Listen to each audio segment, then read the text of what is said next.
So please allow me to introduce our next speaker. He's the CEO of Tobinco Group Limited, a pharmacist, an industrialist, and Dr. Tobin founded Tobinco Group, one of West Africa's leading pharmaceutical and logistics conglomerates. He is known for strengthening local pharmaceutical manufacturing capacity and advocating for sustainable production through renewable energy, waste reduction, and eco-friendly packaging. His work directly contributes to Ghana's post-pandemic healthcare resilience and industrial sustainability. He couldn't be with us today, but in his absence, we are privileged to have Dr. Christopher Mensah, Director at Tobinco Group, delivering the address on his behalf. Please, Dr. Mensah, if you're here.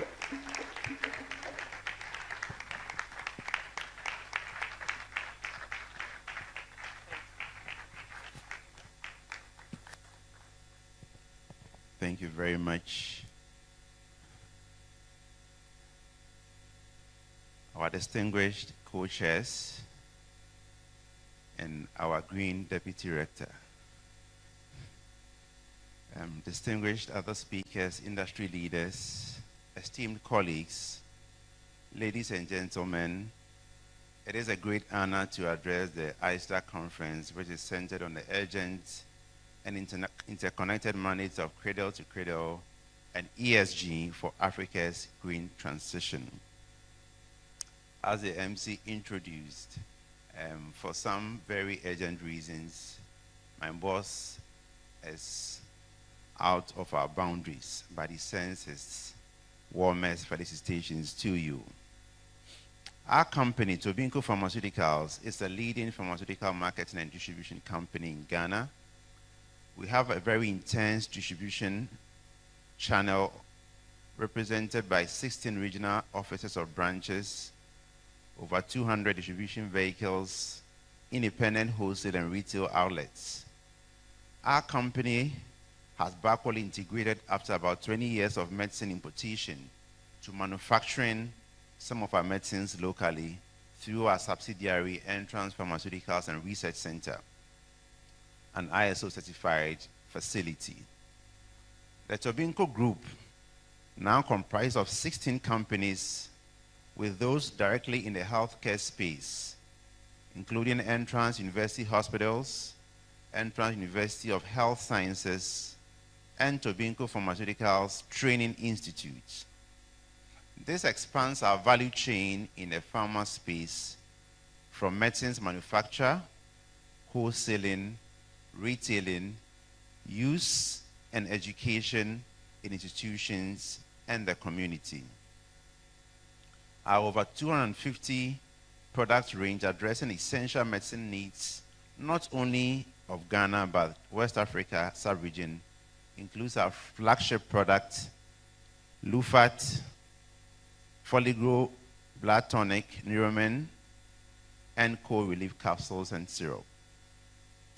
In line with sustainable projects, Tobinco has a strong history of CSR, having undertaken various activities such as free health screenings, donation of medical and allied health products during disease outbreaks, assisting flood victims, supporting prisons and schools, and individuals with various serious diseases and other health conditions. Besides, we emphasize good manufacturing practice, product quality, safety, and efficacy.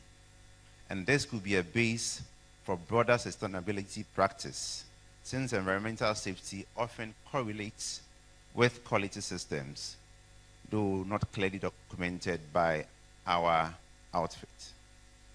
As a company with roots in distribution and a vital new investment in local pharmaceutical manufacturing, Tobinco stands at the nexus of Africa's health and industrial future. We understand that our mission, which is to provide access to quality, affordable medicines, cannot be separated from the principles of sustainability. The COVID-19 pandemic exposed a critical global truth: reliance equals vulnerability. When supply chains froze and export restrictions were implemented, Africa was at the back of the queue, relying on the benevolence of others for life-saving medications. This inequity has presented us with a mandate. Local production is not just an industrial policy, it is a health security imperative. I suggest that we transition the pharmaceutical sector from that linear, import-dependent model to a circular, resilient ecosystem. The argument is that ESG standards are not a regulatory burden, but rather the catalyst and the architectural blueprint for building a resilient, post-pandemic pharmaceutical future on the continent. And now the mandate for resilience, which is the social pillar. The most material risk for any African pharma company is their failure to deliver access to medicines. This is squarely in the social pillar of ESG.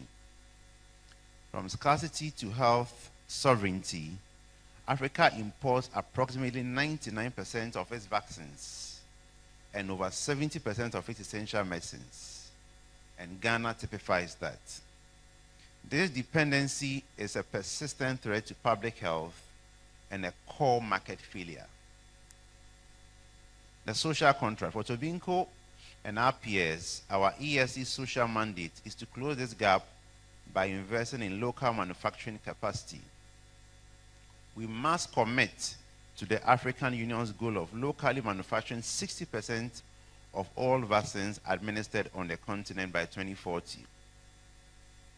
On the scale of quality and affordability, social resilience means not only production, but ensuring that WHO pre-qualified quality that is accessible and affordable to the most vulnerable populations are at the doorstep of our communities. The pursuit of profits must be balanced with the public good. On human capital and tech transfer, we must view our workforce as a cradle-to-cradle nutrient. Prioritizing the training and retention of African scientists, pharmacists, and manufacturing technicians to master complex processes like API production and green chemistry. And that's what our University and Training Institute seeks to do. We must partner with initiatives like the African Pharmaceutical Technology Foundation to facilitate tech transfer and intellectual property sharing, embedding product knowledge permanently on the continent. Now, the blueprint for transition, what is the environmental model? Implementing the cradle-to-cradle philosophy allows us to transform high-impact manufacturing into a sustainable force. The pharma sector's environmental mandate must be specific and transformative.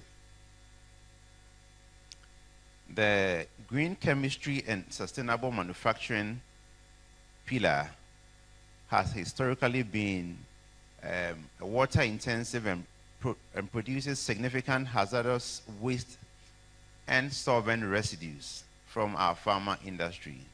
And this is essentially an antithesis of the C2C principle. Our green transition must be centered on closed-loop systems where we invest in water recycling and waste treatment for zero liquid discharges. Renewable energy where we transition from manufacturing facilities that are using traditional energy sources to solar and wind power to reduce Scope 1 and Scope 2 emissions, lowering both operational costs and carbon footprints. We must adopt principles that will minimize solvent use, increase atom economy, and reduce the generation of hazardous waste from the outset. For circular packaging, the final product, that's the medicine that we all consume, must be designed for its intended end use. We must move away from non-recyclable plastic blister packs and vials. We must design packaging to be a technical nutrient. such that it's infinitely recyclable or a biological nutrient that fits seamlessly into Africa's evolving waste management infrastructure. This requires Pan-African collaboration to standardize materials and processing. Now, the foundation of trust is the GIMPA pillar, the governance pillar. None of this is achievable without a robust governance. So governance for integrity and finance means that we must fight the two pandemics, the first one being the disease, and the second being corruption and opacity that undermines public trust and economic efficiency. Transparency and compliance must be upheld, implementing rigorous internal controls, anti-bribery policies, and aligning with global reporting frameworks to ensure full transparency in supply chain integrity and public contracting. And this is critical for combating the scourge of counterfeit and substandard medicines. A while back, my CEO called me and was asking how far. And I said, I'm here to deliver. And we have a contract elsewhere where we need to deliver lots of medicines to a key institution.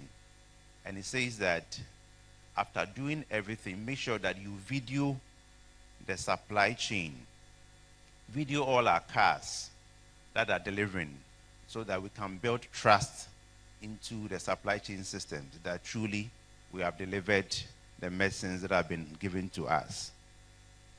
Attracting green capital also hinges on good governance, which is the prerequisite for unlocking green finance. Investors are moving capital based on ESG scores. By demonstrating high governance standards, we can access concessional loans, green bonds, and private equity needed to fund sustainable infrastructure upgrades. For policy and partnership, the private sector cannot do this alone. We need a collective governance framework. So the role of AFCFTA is important. It breaks down the small fragmented national markets that make local manufacturing unviable, allowing African pharma companies to achieve the economies of scale necessary to compete globally. We urgently need accelerated continent-wide regulatory harmonization bodies like the African Medicines Agency to streamline product approvals and ensure a single large high-quality market. And on that note, I'm proud to say that the African Medicines Agency is now being headed by the former boss of our Ghana FDA, Dr. Mimi Delis Dakum.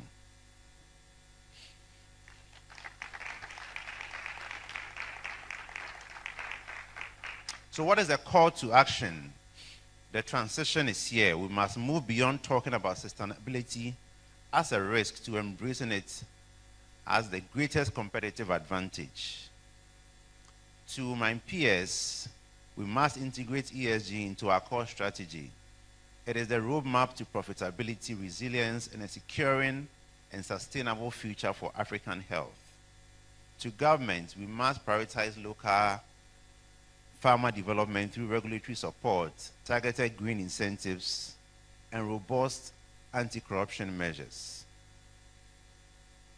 And to us, the medicine users, I would say that a lot of community pharmacies now have boxes in their pharmacies, and some you see at the hospitals, where we give you the opportunity to dispose of your unused medicines, i.e. antibiotics, pain medications, and all of that, that are leftover medications, so that we can properly dispose them of as pharmacists. Our final thoughts is that the cradle-to-cradle vision is a grand one, a world where industry creates health, prosperity, and ecological benefits. For Africa, this translates into a powerful, simple truth. When we build our own medicine sustainably and ethically, we not only heal our people, but also secure our economic independence and our planetary future. The mandate is clear. The time is now.